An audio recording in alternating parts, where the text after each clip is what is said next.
This is Today in Esports.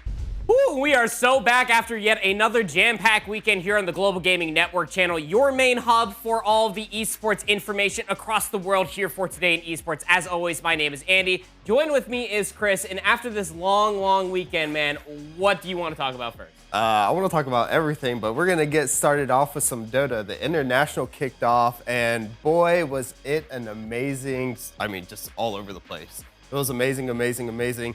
I had a lot of fun watching it, and did you know they actually peaked for the first time in 2 years? 1.7 million in that grand finals. Dota is back. Yeah, Dota is certainly back. If you're unfamiliar what TI stands for, it's literally just the Invitational. And I think that if you've been living under a rock for esports, you should get in the know as far as what TI actually has in store. It's one of the biggest international events that we have across any esport every single year. Yes, and we're going to kick it off. Team Falcons ran all the way, and we're going to show you how they got to that grand finals. First, they were facing off of Team Tidebound in this bracket match, and just look how good they are on this. The Abaddon healing up the full in a second when he gets in there. Skeeter just a massively big in all these fights, that main carry, and you're going to see why in a lot of these clip packages that we have for it. But there it is, unstoppable on that Abaddon versus Tidebound, taking down the Chinese #1 seed. But then they move on to their next round versus Bet Boom here. And, well, Bet Boom's going to start off on that. They're going to hear the roar of the Roshan, try to see if they can get in it. You see both of the teams smoked up here, but it is going to be Falcon. They're going to use Crit as a bit of the bait out. And then there it is. Pure's going to jump on him, but wow, they're going to get jumped on by that Bristlebat Skeeter on that Juggernaut. They're actually going to come out of nowhere and just absolutely decimate the whole entire team for Bet Boom. They're going to lose 3 members, then end up losing this Roshan, as we see Malron once again on that Sand King, just absolutely decimating their entire opponent. But they'll move on to play against Paravision in this upper bracket round semifinals. Whoever wins this gets to the grand finals, and once again, it would be Team Falcons coming out on top into this game #3. They are going to wipe Paravision, only leaving up Satanic at the end here. Satanic does get that double kill, but it's going to be instant buybacks there from the Gyrocopter and the Sand King. They're going to force him once again back into the base there. He's going to be able to get back, heal up a little bit, but that's going to be it. We see Satanic on this Juggernaut is going to have to go back by the BKB to try to get this 1v5 defense, but the Falcons are just too strong at this. Remember that Gyrocopter bot back has that BKB ready as well, and he's going to jump in there, try to use the Omni Strike, but it's not going to be enough. Actually, doesn't have that ultimate, but gets in there, is going to get CC'd to death, is going to die. This is going to push Team Falcons to that grand finals where they're going to face off against the Stream. They went down in match #1, but they were not deterred coming into map #2 here. And let's take a look at this. We see the Primal Beast looking for his way in. It's going to sit there on the edge, waits for it. Now we're going to see the blink into the jump. He is going to start that ground and pound on it. They are going to start finding the kills onto everyone. But they have the Naga Siren back, or sorry, the Enchantress backing them up there. Again, the Abaddon healing up so much from all his abilities. Gonna find it. Snipe King gets a double kill on the Enchantress. But let's take a look at this. Primal Beast pulls out the lollipop once again. They're going to find it. No, you can't get away with that teleport. Malrain is gonna get that final kill. Then, once again, Falcons dropping the next game in game #3 on to #4. They need to find it. And ATF, Amar, does pull out the Ursa in this game and look so strong. Has the Aegis here, just go straight in. But they're going to be able to find the first kill onto it. And now they find into LeShark, are going to be able to get this second kill in a second when he pops out from the Disruptor.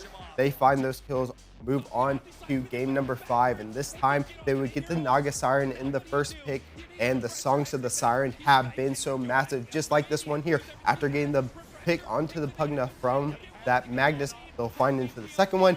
The fight almost starts going bad despite the second pick on to the member there, the instant buyback, but there it is, the Song of the Siren instantly turns this around. The Medusa stays healthy, and Skeeter is able to just find the massive amounts of damage that they need. Again, the Magnus just pulling them back with the Skewer. They find multiple kills despite the buybacks on 2 of the heroes. It's not enough. They'll try to fortify for a second, but when you have a 116-second death timer, it's not enough.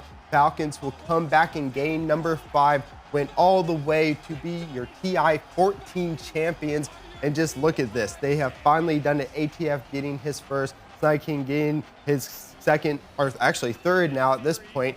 And what an amazing run by this team. We have the veterans, we have the new players. Malrain, only a couple years into this, already picking up his first ages. This team was electric this whole entire tournament, from going 3-2 in group stage to beating Team Spirit in the elimination to finally running the bracket stage, win all upper finals into the grand finals. Instant win for them. You know they're going to be feeling good now. Absolutely. I mean, how could you not feel good, especially hoisting a TI trophy? Like you were saying, many players, not the first time that they're going to be able to have such a gesture, but also how many more years are going to be able to see from those players being able to hoist so many trophies, being able to show up to TI year in and year out. So big congratulations to Team Falcons for winning the international event. The roar of that crowd just is nothing like that until we get to Worlds in a few weeks' time. But anyway, we're going to be talking about another World Championship. Speaking of electric crowds, what was happening over in Lyon, France this past weekend was the RLCS World Championship.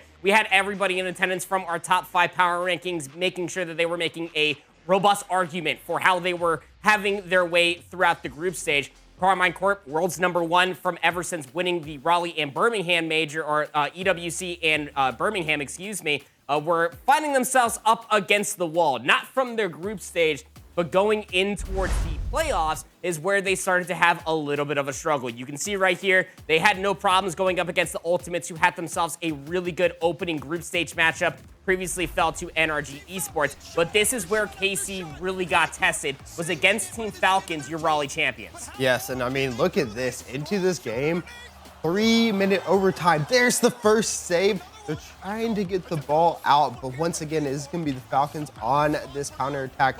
Look at this juggling skill, just gets it in, and bam, RW9 scores and takes that game over Carmine Court. The entire crowd was drowning out the casters more often than not when a lot of these electric plays were happening. And, well, Team Falcons, they got themselves an advantage. TRK, 5-11, able to put that one in towards the back of the pitch. That gives them the 1-0 advantage here up on series point. Carmine Corp trying to score desperately, misses ever so wide, which is very crazy to think about when you have Valteria. He's one of the best Rocket League players on the whole planet. But Team Falcons, their teamwork is so much more exquisite. Down to the 18-second mark, and Team Falcons are fighting the fed of the crowd. They are, and it's just so back and forth here. A big destruction there, demolition on to it, but 10, 9, the time is counting down. Carmine Court has to score here. But unfortunately, as you said, that Team Falcons, just all together, offense, defense, and their play as a whole, massive, massive, massive for them coming into this. They are going to take that win, and especially from that EWC performance where they got third, you know they're going to want to continue. But let's move on to this DK versus NRG match here. And again, this another massive overtime that we're going into. Yeah, again, when it comes down to NRG versus GK, NRG are quite content on playing very, very passive. They wait for you to make the mistake.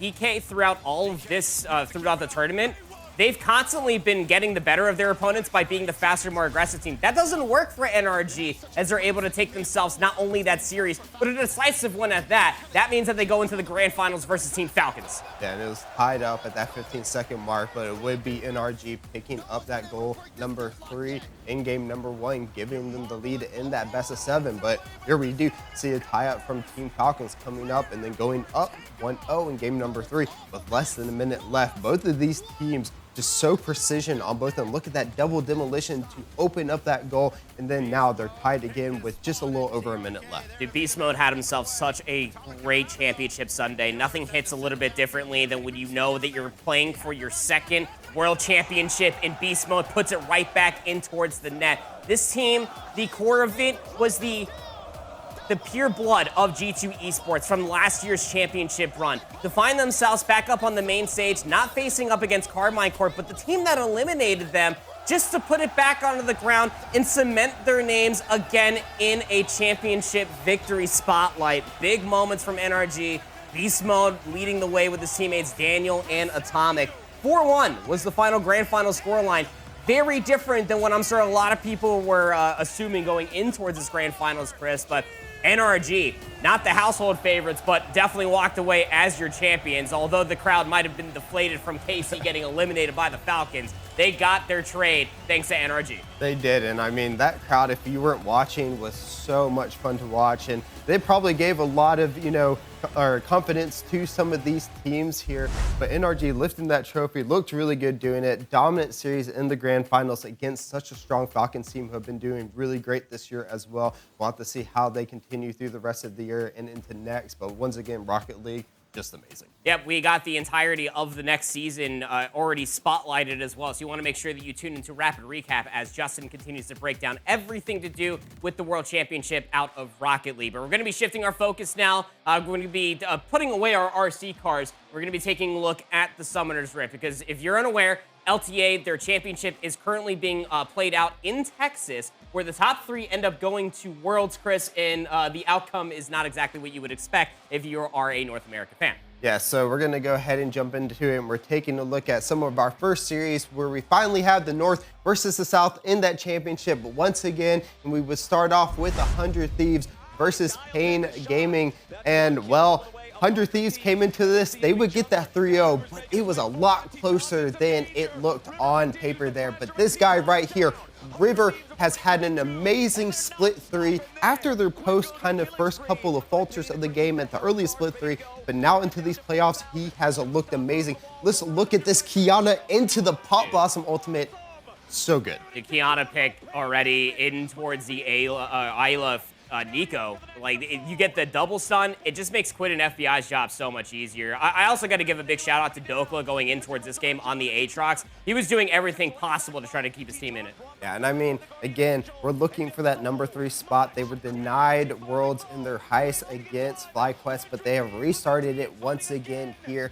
And it looked just, River, again, just all these knockups on the Jarvan, may not be getting all the kills, but just on points with those flag and drags there to get that. They're up now 2 games, and this, again, Kiana play on this last game. We have to take a look. He is going to snipe this dragon away to get them that soul, and then once you have that soul, it's just so hard for the rest of the team to go in. But now, shifting focus to Red versus Shopify Rebellion. This was a Game 5 absolute cinema of a match, but Red Kaze was on point this whole entire series, whether win or lose. Just look at his plays coming out here. Absolutely could not be stopped. On the Orianna, they're going to get a couple kills, and then he's just going to say, I'm going to be smart enough to put my ball where that TP is coming in, and we're just going to instantly kill him here. A little bit of a mid-gap, if you ask me, as far as the Shopify Rebellion versus Red Candidates matchup is concerned. Palafox, really nowhere to be seen. I mean, you go back towards the LTA previous stage, and he was under a lot of different ridicule, asked to show up any moment's notice, and it's Kaze that is able to deliver on the hyper carry. Even here towards the top side after winning at least a map, you still felt like that Shopify Rebellion would have an edge in the series, but it still went to the scrapes. Yeah, and I mean, going on to this Ari here, absolutely amazing. As you can already see, 2-0-5 is just going to start picking up kills here. Ends up 5-0-5 at the end of this. Overall, going KD of 24, 13, and 27, despite it losing 2 matches. They just absolutely just ran that one. They're looking really good going into this 100 Thieves match. This one should be a banger, but it will be whoever wins this goes to Worlds, and will end up facing the loser of Fly versus VKS. And just remember, at the end of this as well, Whippo will not be available for that VKS match going into next week. He is on suspension right now, so it will be Gakos filling in for his shoes. So VKS looks super strong in their their grand finals of the LTA South. They'll have to, Lycos will have to look out right now. It could be whoever wins that match between 100 Thieves and Pain ends up having to play against FlyQuest. That's going to be some rough games going ahead. But we still have another region to go over. We have to go over LEC because we had a massive game. G2 ended up playing against MKOI. Both of these teams already qualified, but this sees who goes to the grand finals and who goes to Madrid. And once again, it would be this G2 team coming out on top. Skewmond, Hansama, Caps, everyone. Massive. But I want to talk about Hansama, even though he didn't get player of the game, voted for that. Look at this series right now. absolutely destroying everyone onto the Corki. This guy can do no wrong at the moment. Yeah, 13-1 on the Zeri. Say what you will about always being set up for the ADC, but you got to be able to make the right decisions. I think Hansama continuously is getting overshadowed when you talk about G2's legacy, Skewmon, Caps throughout their previous split. Going in towards this one, Hansama is a beloved name when it comes down to LEC and for League of Legends esports as a whole. 7-2 on the Corki, and then going into the Yunara game phase. Yeah, Yunara going to go ahead and pick up this first blood here, knows exactly where to get the position to make sure that they can follow up on it. Ends up going, I believe, 7-2 and 9. Again, just massive KDAs coming out. But look at this. It's going to chase down. Hansama has been super aggressive, following up with Caps here. It's not going to let anyone get away. It says, I want to kill JoJo. We've heard enough about JoJo. We've heard enough about this NA fraud coming over here. They're going to pick up that win. Koi only get the 1-game win, which ended up being a chrono break that they couldn't fix. They picked that up 3-1 in favor of G2. Now we'll have to see the winner of GX versus Fnatic. And then, of course, whoever wins that from KC will face off versus Koi. We're still looking for that third place there on the side of LEC to see who qualifies for Worlds. We have some massive games that will be going on today, that GX game. So a lot's going on. League of Legends.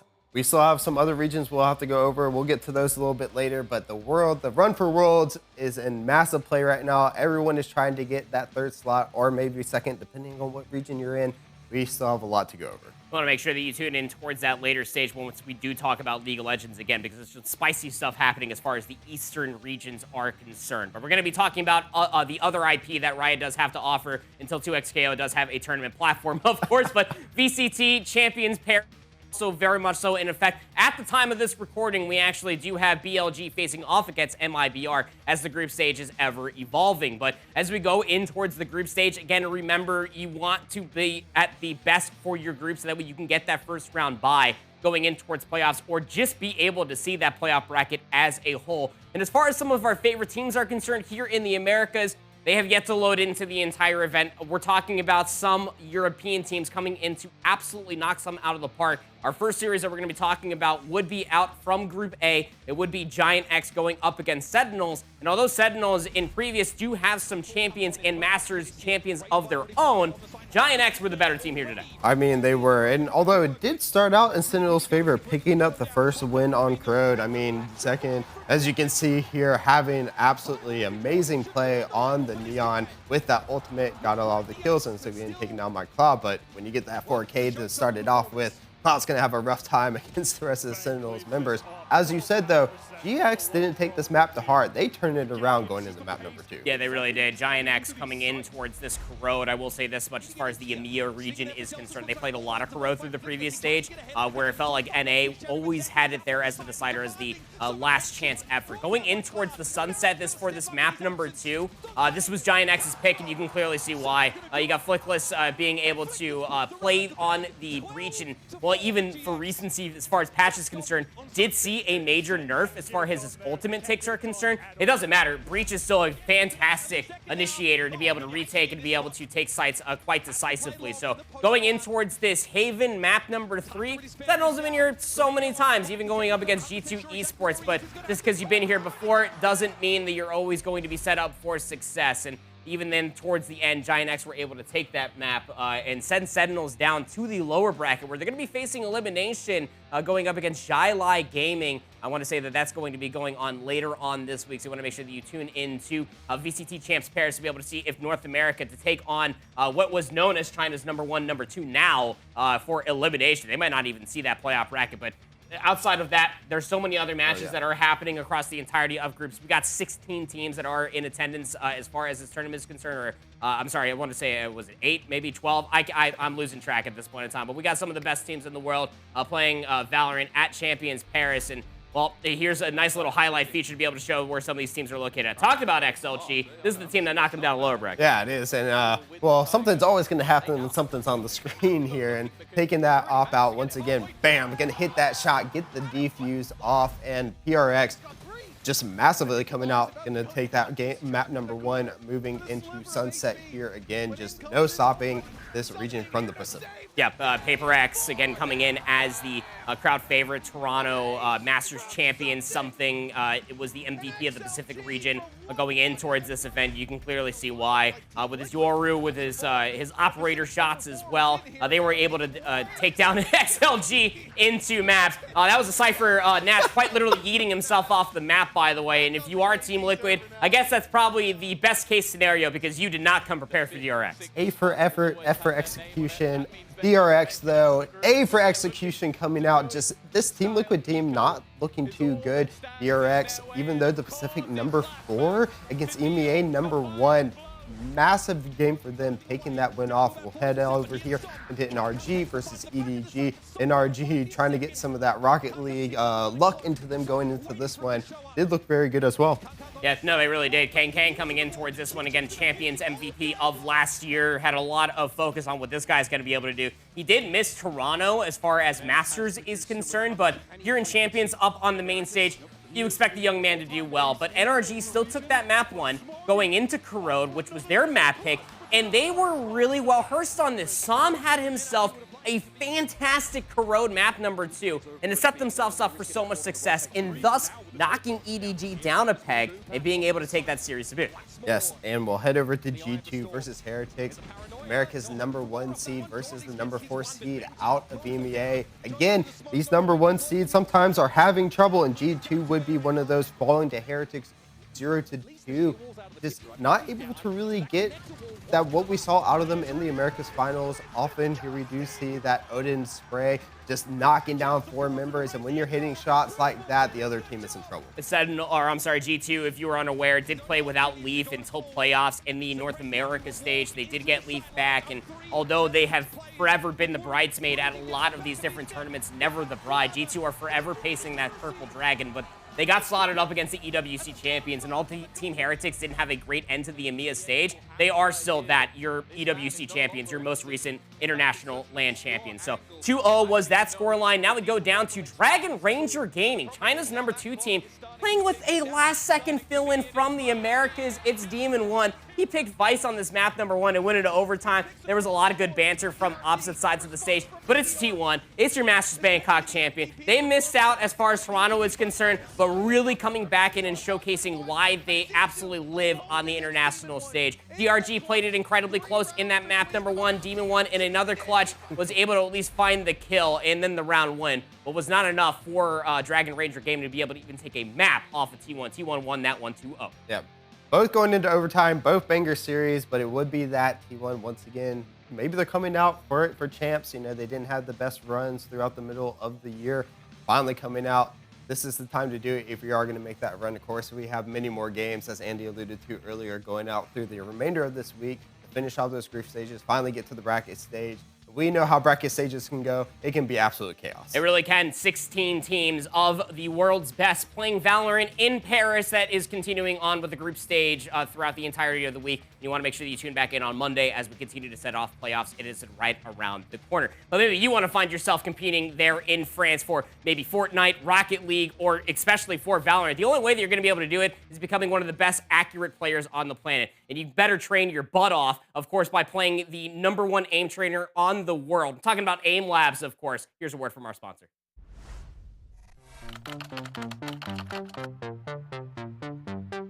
Games are about competition, a way to test our skill and prove we are better.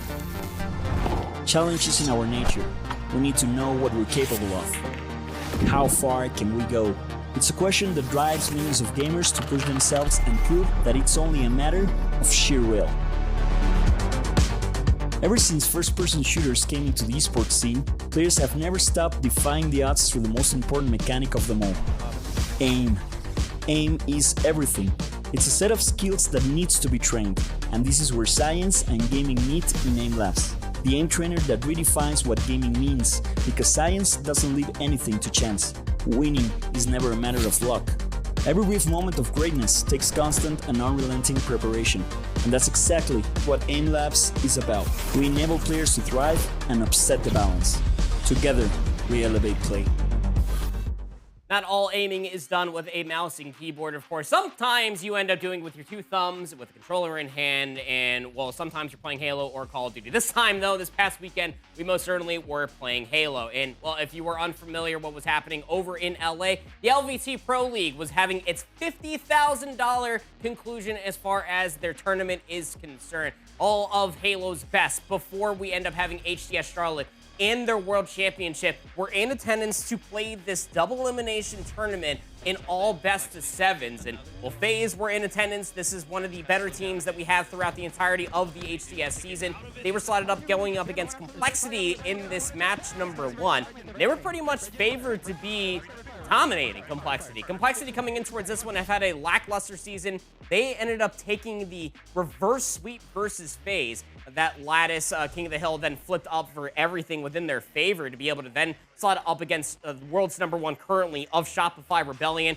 Other round 1 matchup had SSG losing to Optic Gaming, which meant that they were going up against Envy in their next semifinal matchup. And here's how things started to get a little bit wayward as far as Envy is concerned. Envy, a very beloved organization in here, as their coach, of course, is a colleague of ours here. Big shout out to Thug Nasty. I'm sure that his blood pressure was absolutely at an all-time peak as far as this series is concerned, mostly because of how this map 7 did conclude. Slayer is a fickle mistress, and when you have yourself a distinct advantage, it's very hard to claw your way back from it, and that's exactly what happened here. Envy just get completely dismantled as far as that final map is concerned, which meant that they went down to the lower bracket, and then they had to go up against FaZe Clan.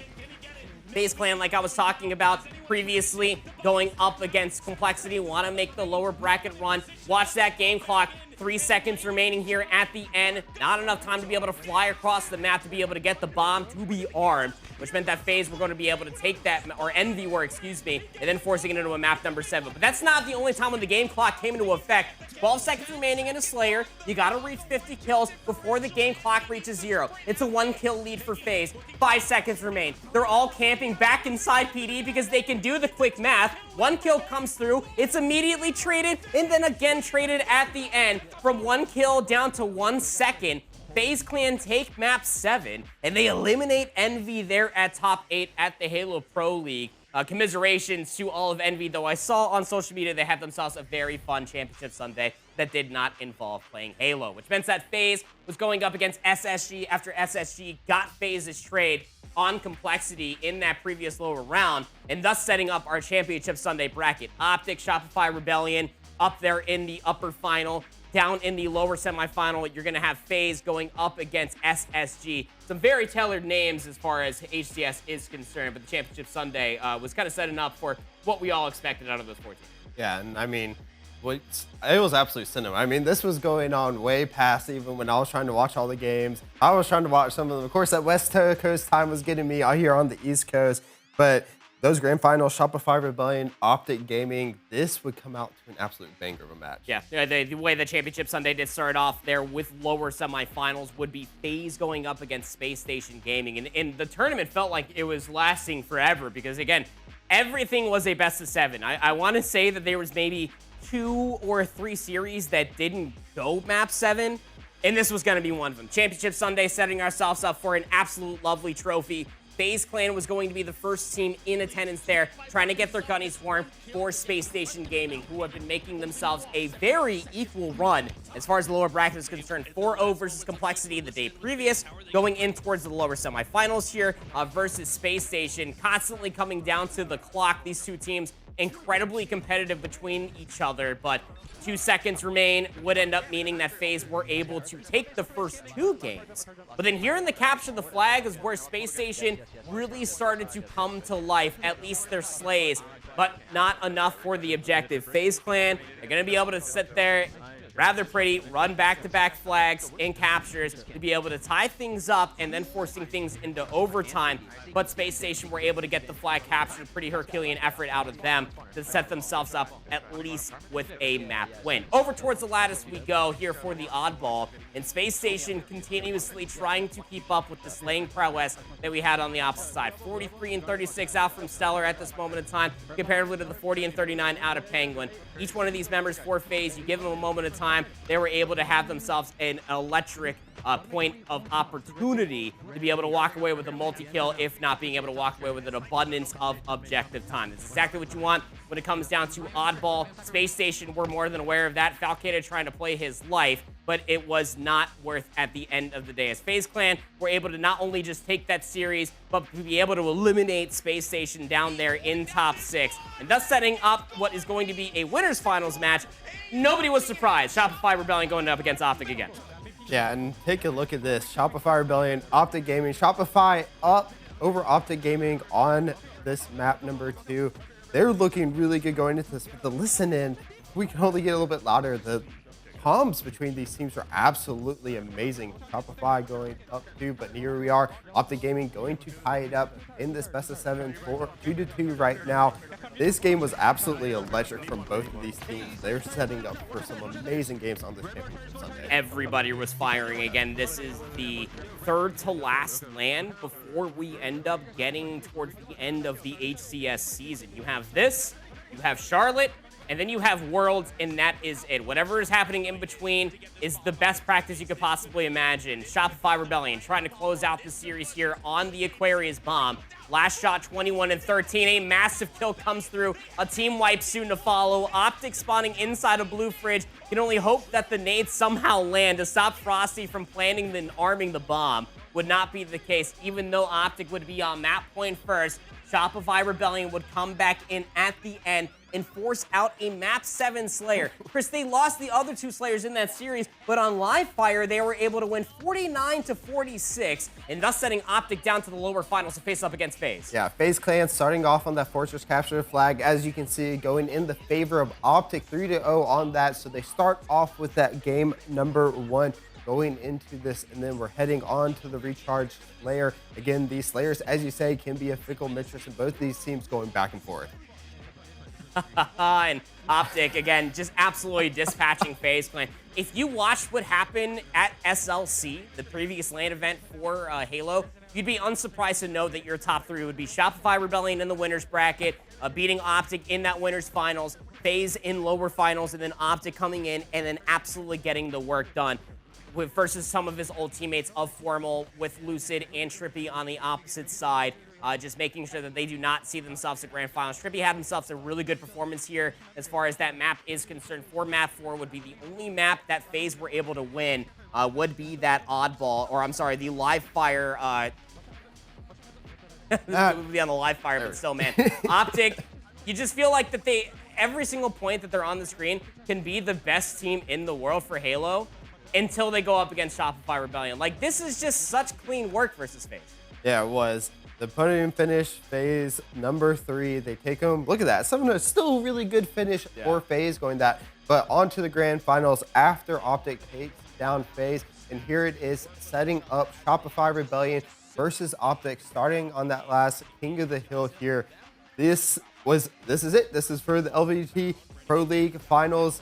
Best of 7, and both of these teams had an amazing run getting to these grand finals. No one was surprised. Grand finals between Optic and Shopify Rebellion has always been up between these 2 teams in a LAN environment the entire year. First map would go Shopify's way, completely putting to rest that Optic off of playing previous 2 best of 7s. We're going to come into this one way too hot. Shopify Rebellion showcasing why they were here on the winner side.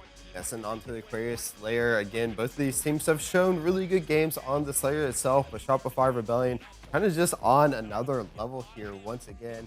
Cycle there, 14-7, moves over to Frosty. Both of these players just absolutely banging out kills. Royal, though, with that 15 kills at the end of that game number 2. Royalty was locked into this grand finals, man, going in towards this map number 3, 21-11, able to at least find the snipe onto the one for the killing spree. And when you control the sniper rifle, you just feel like that anything can go your way on Forbidden. Just these longer lines of cross angles being held, flags being run by last shot, scot-free down underneath. It's a 3-0 lead for Shopify Rebellion versus Optic. And I was DMing Eli, who was on site casting this entire event, trying to figure out, like, hey, man, what's going on? I thought Optic were going to be a little bit better, and everybody there in event thought that Optic were going to fight back a little bit more valiantly. And in towards this live fire oddball, we finally got to see that. Again, Renegade trying to put his team on the back, trying to get multi-kills with power weapons, but Shopify Rebellion, as far as their teamwork is concerned, were always right there to keep themselves close enough to maybe close things out in a 4-0 fashion, but Optic within this oddball were able to take it 2-1 thanks to Renegade's efforts. Yes, and then we move on to game number 5 here. On this Recharge Slayer, again, both of these teams just really going back and forth once again. But this time, Shopify Rebellion just would not be denied this grand finals win. Again, on this Slayer, they have looked so good. Look at it there. Look at that final kill. Just crazy. I mean, Shopify Rebellion, amazing, especially going into this. Looked so good coming in the strong. Yeah, they really did, right? There you see Royal too, just like standing up, just like playing out his monitor. Will be your LVT Pro League champions. The team that hosted it there for the home turf. Can't really say that it was home crowd. There was no crowd. Everybody was locked inside their own booth. So big shout out to Shopify Rebellion for not only putting on a very lovely event alongside LVT, but also for their team to be able to come out as the champion, taking the lion's share of $50,000. And again, that kind of sets up the questionnaire of the future for Halo, right? Because you got HCS Charlotte, that's in October.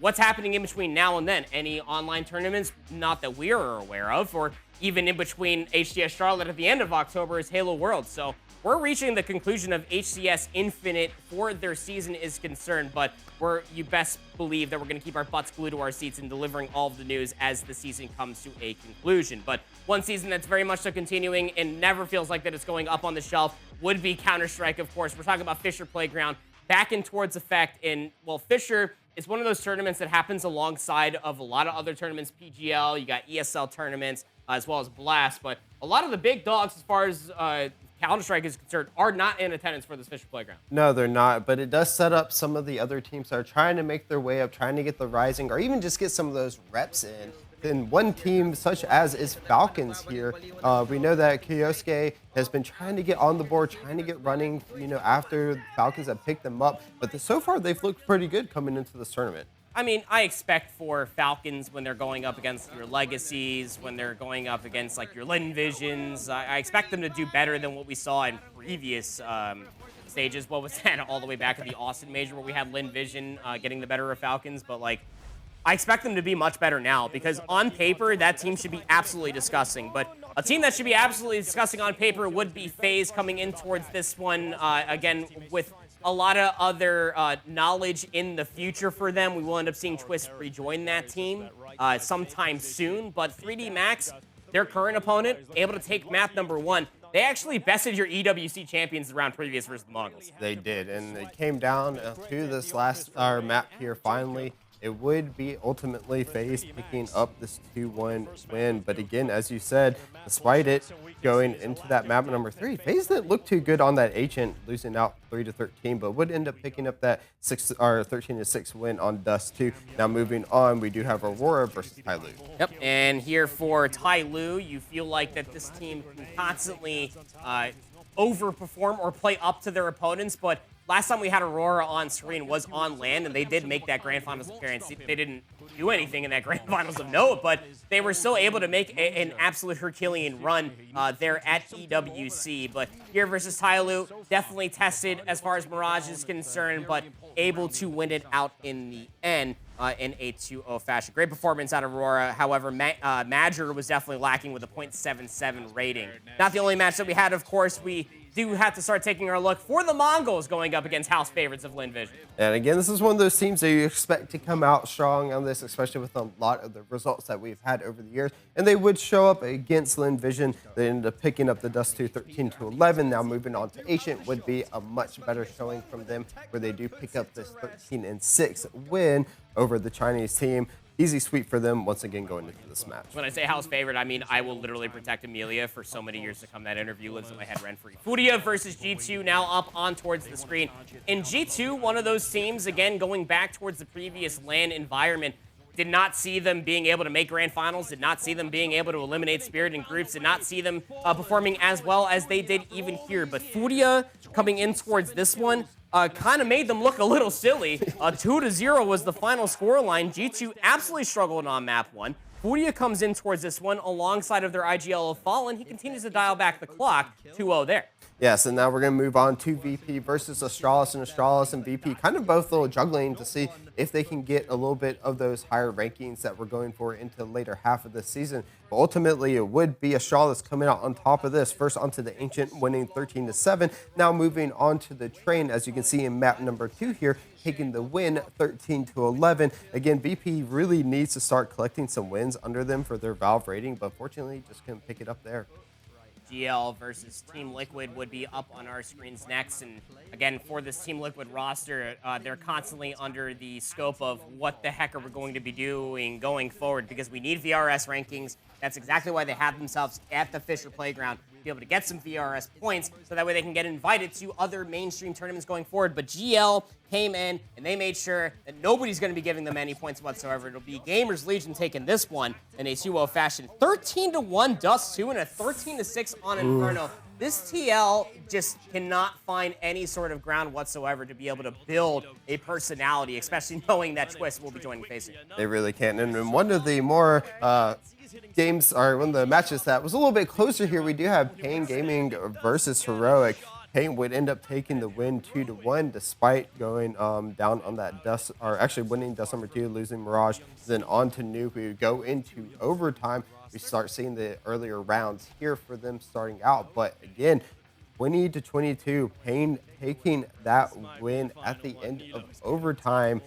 Both of these teams kind of showing some really good runs. It was a good competitive series between both of them, but ultimately, there it is, Pain taking up that win. Yeah, I think when you're looking at it from Heroic's perspective, you're still really happy that if you were a fan of Heroic, of course, that you were able to see them take a map off of Pain, given the simplicity that Tanir is now going to be playing on Team Spirit. We talked about how the big dogs were not in attendance. That's because Tanir will be taking Zontic's position to be able to see what he's going to be able to do with that team in the future. Yeah, it will.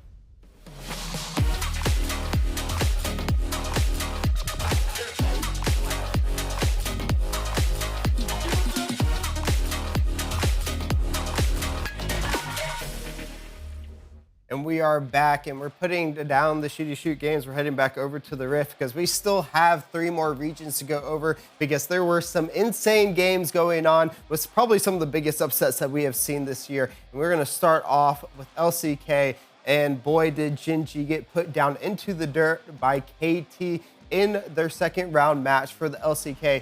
Winner, of course, would go to Worlds. Genji already qualified, but KT needed this win, and they brought it out. BDD with an absolutely insane series. We're going to start here off in game number 1.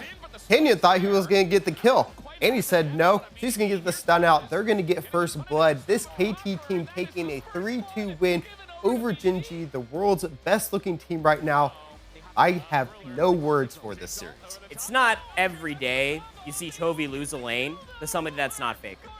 And even then, he still has a losing record. For BDD to constantly get this much assistance to be able to win his lane and be able to have this much impact versus what I would argue to be world's #1 is a statement within its own self. Yes, and you have to imagine, Genji had not lost a best-of-5 series since the LCK Cup 7 months ago. That's insane. And the only other team to beat them heading up to this in a best-of-3 was T1. Yep. Now we have KT, a team who had to fight for that 4th place spot, finally took a series off of T1, going before we got into playoffs here. Take this best-of-7. This means they solidified their spot going into Worlds, and they push now Genji to that lower bracket. And we're going to see this a little bit later, but T1 ended up losing against HLE. They now move into that lower bracket, meaning that it is possible that we have T1 or Genji going into that 4th place spot. And of course, T1 now has to win the match against either DK or BFX after that match concludes later on this week. This is absolute pandemonium going on in the LCK. This shows how strong that region is going now into playoffs and possibly into Worlds as well. But we still have some other regions to go off, and LPL, it's just a plethora of matches. A lot is going on. There's a lot of teams playing, but we're going to take a look at a big one here. IG, the #2 seed coming into the playoffs against the #4 seed of AL. AL had an amazing run mid-season, has since fallen off. IG have picked up, but Tarzan has decided that he wants to make another international run here to get into Worlds and just absolutely blew off IG in this series. Yeah, you're going to be seeing a lot of focus for the hyper carries out of the jungles. I feel like the closer we get over towards Worlds, if like one mid laner or say even an ADC starts falling a little bit shorter, you're going to start getting like a lot of picks like that, like the Pantheon hyper carry being able to roll through the jungle, Lee Sin as well as another safe bet as well.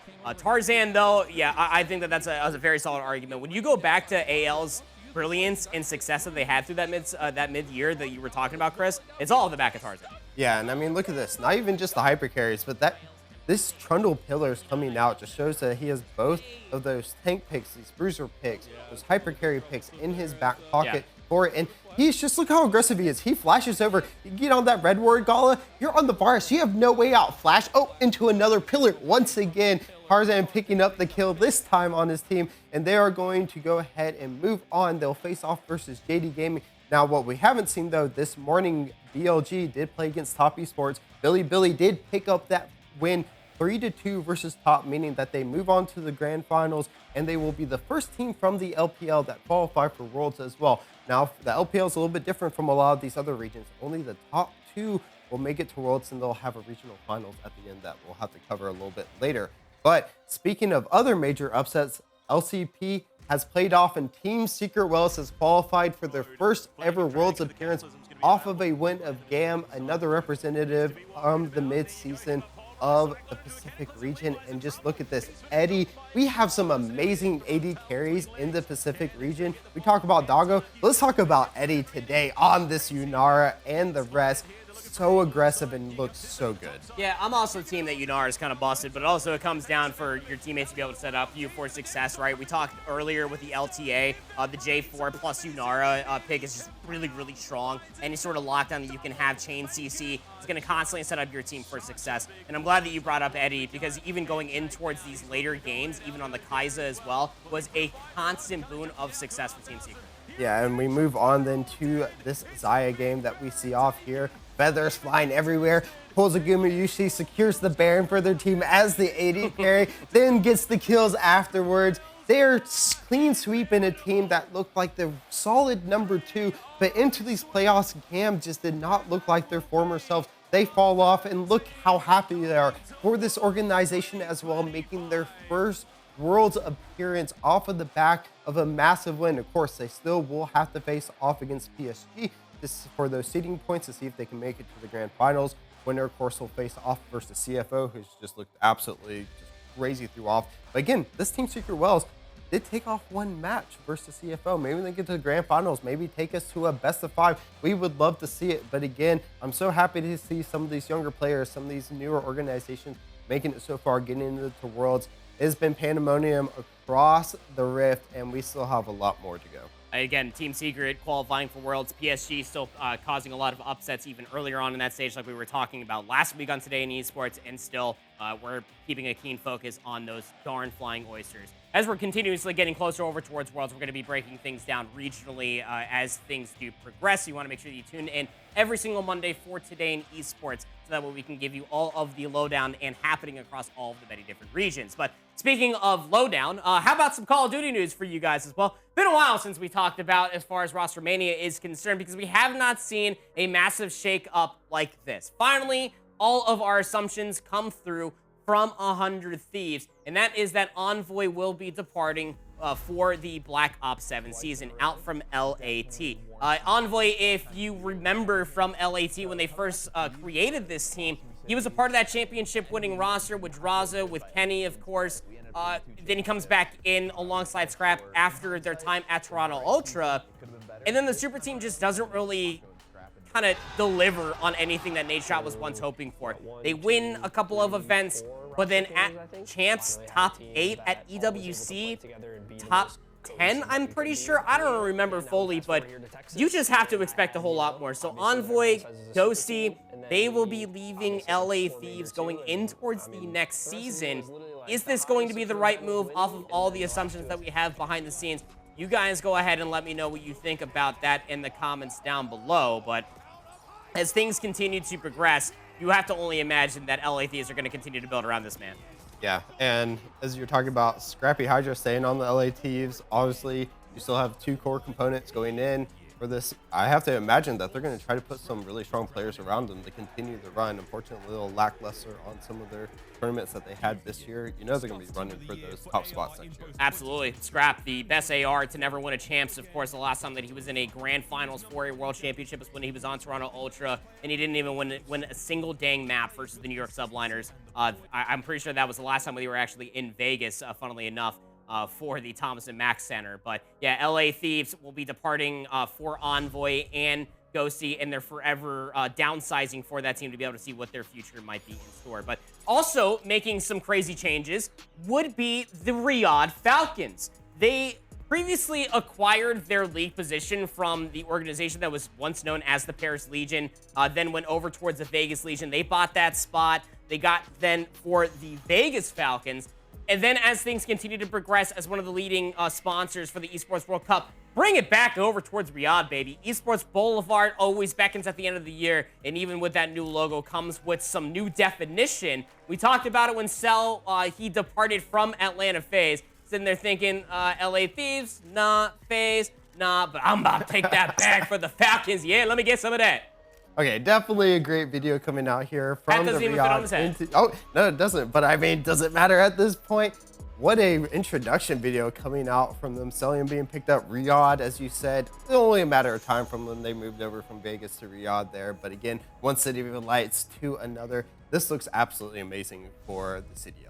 Well, and although Vegas don't no longer have Falcons, they might acquire some phases. Is that sure? That logo was rancid, by the way. I'm just going to go ahead and just fully say that, like, FaZe looking to rebrand to Atlanta, from Atlanta over towards Vegas. We saw the copyright and branding being thrown out there on the timeline. And although Vegas, like a very tenured city, we would love to be able to see the representation there. We also have at least conversations that we will be seeing champs hosted by Atlanta, or by FaZe, excuse me. But man, that logo, let's never see that one again until it's too soon. But going over this as well, Cloud9. New York, they acquired that spot going in towards the previous season because they wanted more teams to be partnered going into the Esports World Cup. They're having some money issues, and something that had surfaced over this past weekend and the past week as well is that Cloud9 New York are looking to boast the lowest salary for players going in towards this upcoming season for Black Ops 7. I'll go ahead and I'll put the number on it because this is a number that's floating around. $30,000 is what the salary for these players are going to be looking at going forward. If you're unaware for that, that is even below minimum wage to maybe try to make something work for yourself as far as a pro gamer is concerned. You're probably going to need another part-time job, might be able to sling some tables down the street or something, wherever that city's located at, because that low of a salary, that's not going to be good enough to be a pro player. Oh, yeah, that was going to be rough going into it. Hopefully, this is just a rumor going across. We'll have to see as it goes on forward. But you know, Cloud9, hopefully they can pick it up. Hopefully they can get that roster going forward, and hopefully those players can make that livable wage going forward.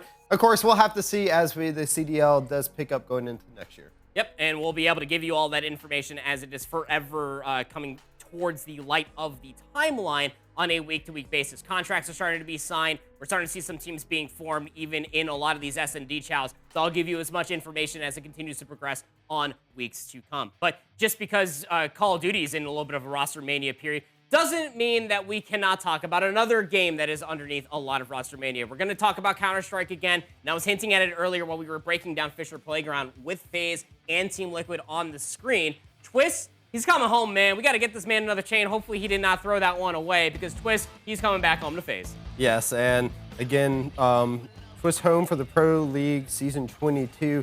This is massive for FaZe. FaZe has kind of been trying to find that final slot for the roster, especially after Liege is gone, and we really want to see them pick it up here. We're going to go back into this match here where we see them against Pro again. Again, this FaZe team really trying to pick it up. Who does he replace, right? Like, when you think about it from FaZe's perspective, we've already gone through so many different roster changes and so many different identity crises, like with Rain departing, coming back. You had Simple on this roster for a little bit of time as well. Liege gets benched, your only North American player, for Jacob, who honestly, not a bad look. 11-4 here on Nuke, was able to find himself all of the openings to be able to be the entry rifleman you want him to be, but I don't know. Where does Twist go? You guys let me know in your comments down below. I can confidently tell you I'm not going to name any names, but the very happy guy that wrote the script wants Kerrigan to be gone off of this team. And I'd agree with him, honestly. I think that Kerrigan, as far as an IGL, has long lived his tenure on FaZe. Even dropping 0.6s continuously is not going to be good enough when you can call so many plays. Now, and like, we're speaking on Falcons once again, kind of being that top team in this little bit of a mid-tier tournament that we talked about. Keosuke, once again, is kind of the point of talking about. This kid was supposed to come in as a wonder kid, didn't have the best results, a little bit mixed through the tournaments what we've seen so far, but again, in this mid-tournament, has been doing very good. We can see the rating there coming out of him, this round swing, the DPR. We want to see him kind of be built up, but again, this is only that mid-tier tournament. Yeah. How's he going to do against those top ones? Yes, it's nice he's doing now, but he really needs to show up when it matters. Yeah, like this is the equivalent of like playing a high-level face-it match for me. So like I really, like, I don't see the argument. I mean, 14-8 versus a damaging Virtus Pro who have already been going through their own identity crisis. They've recently just gone through all of the motions of like from their bench players coming in to be starters. They now have a completely different IGL. So like, yeah, I expect Falcons to do quite well, and I expect Keiosuke, who's been like one of the most sought out entry rifle players since Donk, to do well versus this team. But speaking of Falcons slaying VP have been absolutely losing it. They might lose their spot at the major as new teams are continuously entering the VRS rankings.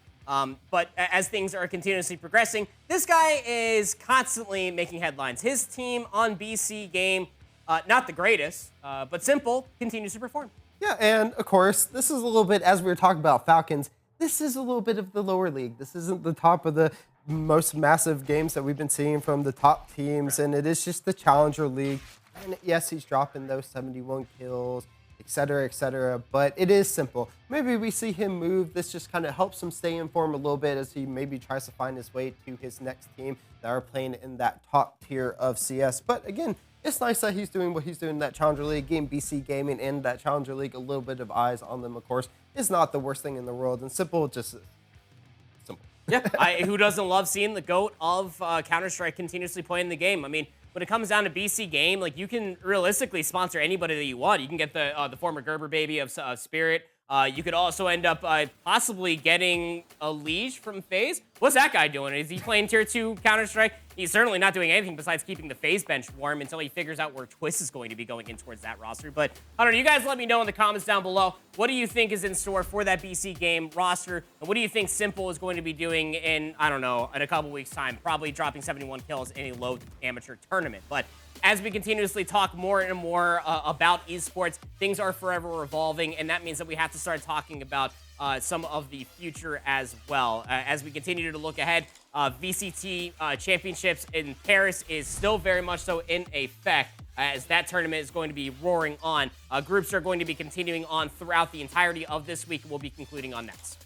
Yeah, and as you alluded to earlier, Sentinels in that elimination match, and it is a big one for going them against XLG on Friday. As you said, they finish next Monday, but then you also have Team Liquid versus EDG. Just so many games to look forward to here as we're taking a look at all these groups here. Group B, though, still needs to kick off, but Group A, C, and D have had a couple of their matches. We've already talked a lot about them earlier. Which one are you looking forward to? I don't know, man, but Prod definitely cooked as far as this graphic is concerned. This looks nice. I'm mostly looking at Group C, DRX, NRG. I think a lot of people have been sleeping on that entire group. TL versus EDG. TL looking for the bounce back again. I think that Group C is probably going to be keeping a very close eye for me personally, just to be able to see what NRG are going to be able to do continuously from their NA Stage 2. They went through that roster change, of course, at FNS retiring, so I've been keeping a very close eye to be able to see what they do, then going up against Pacific and China's some of the best teams as well. But VCT continuing on throughout this week. We also have the LTA Championship. We still got to figure out who's going to Worlds, man. Yeah, we still have to figure it out. And again,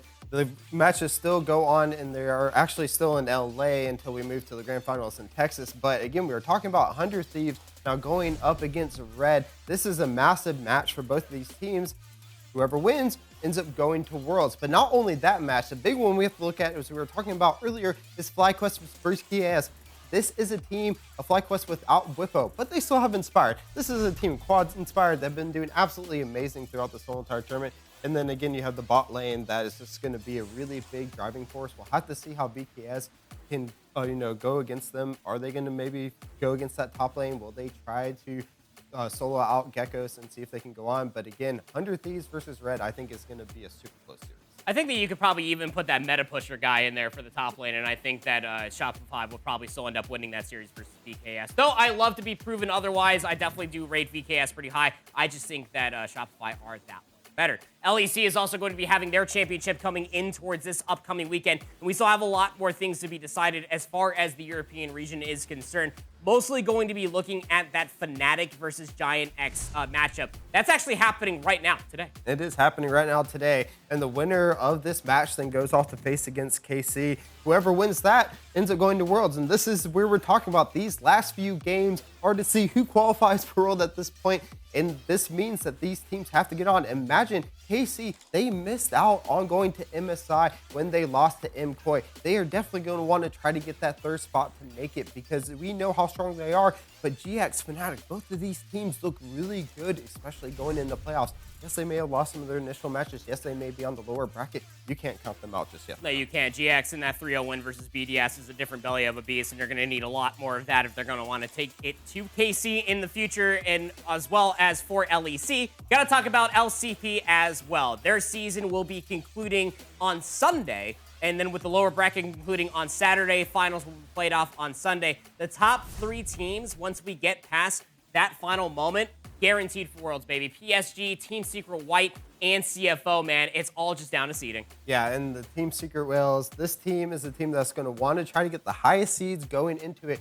Again, that's what they're playing for, seeding right now. Can anyone take a match off of CFO? They've looked so dominant through the LCP going forward into this, and it's just going to be absolutely great games from this region who has looked so, increasingly better throughout the time of the year. But again, now we're going to talk about the pandemonium state of the LCP. This region is just complete chaos at the moment. Gen.G losing. They've already qualified, though, when they got into playoffs. That means now whoever is going to be making that run through the lowers, it's going to be dependent on who gets first into Worlds and then possibly who gets that 4th seed. Because guess what? That 4th seed doesn't automatically make it into the group stage. They have to do a plan versus the 4th seed of the LPL. That could possibly be Gen.G. That could possibly be T1, DK, or BFX at this point.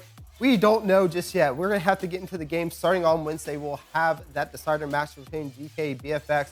Winner then plays T1, and then whoever wins that will have to face off against Gen.G.